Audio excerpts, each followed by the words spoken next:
శకుంతలాదేవి అనబడే నేను భారత రాజ్యాంగ చట్టంలోని రహస్యాలను రక్షిస్తానని, ఏ రకమైన స్వార్థ చింతన లేకుండా పాటుపడతానని ప్రమాణం చేసి చెప్తున్నాను.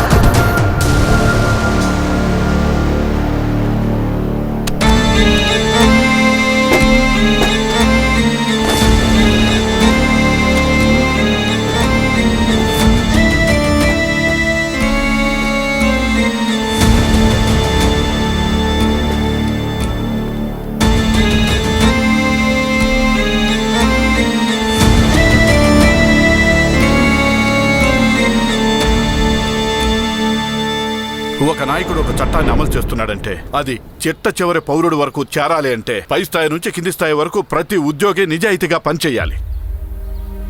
లేదంటే అది సముద్రంలో కురిసే వర్షంలా అయిపోతుంది. ఎందుకు ఈ పథకాన్ని అమలు చేస్తున్నామనేది ఆ నాయకుడికి తెలీదు, ఎందుకు ఈ పథకాన్ని ప్రవేశపెట్టారో ఆ ప్రజలకి తెలీదు. ఇలాంటి ఒక విషయమే ఆ డిమానిటైజేషన్ లో జరిగింది.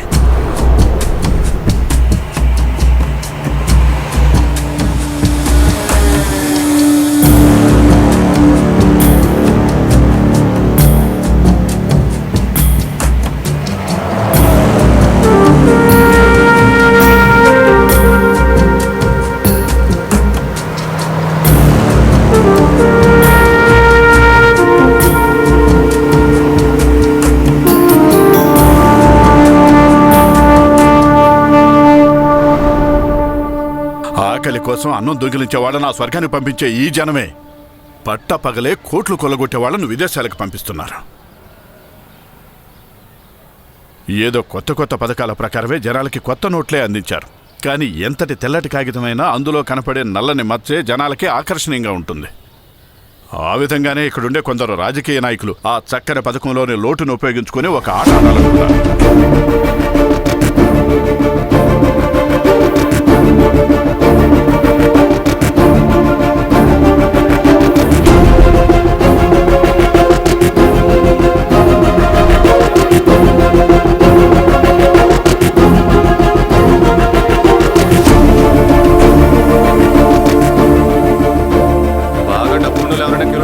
చూడండి, ఈ పెదవులకి ఇది కూడా అర్థం కావట్లేదు. ఎందుకు ఇక్కడ గొడవ చేస్తున్నారు? బుద్ధిగా నిలబడాలంటే నిలబడండి, లేదంటే వేరే బ్యాంక్కి వెళ్ళండి.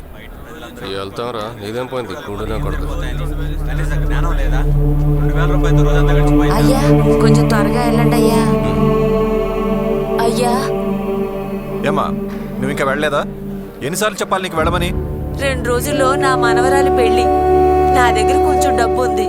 ఎంత ప్రయత్నించినా డబ్బును మార్చుకోలేకపోయాను. మీరు కాస్త సాయం చేసి మార్చండి బాబు.